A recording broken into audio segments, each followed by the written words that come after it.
Okey, hari ni kita tengah interview untuk orang kata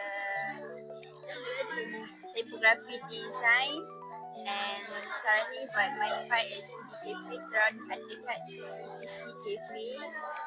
So korang makan pasta and this one. Okay, so hari ni saya dekat ETC Cafe yang terletak di Pasar Seni. So untuk part saya buat cafe, and then kat sini dia ada jual macam-macam, ada pasta, mostly western food, and ada dessert juga.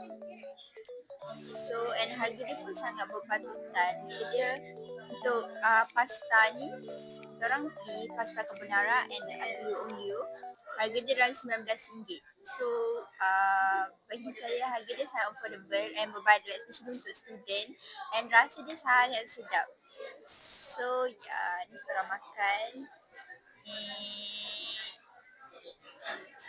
Ini dia punya suasana dia.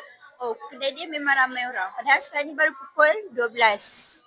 Tadi kita orang dah pukul 11 lebih pun dah start ada orang. Sekarang pun dah ramai gila orang.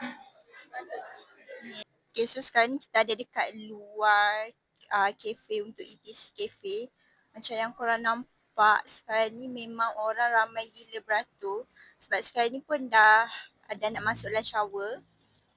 And kat dalam tadi pun memang pack. Masa kita orang makan tu memang penuh meja. Pada sebelah sana pun ada sampai last ni. Okay.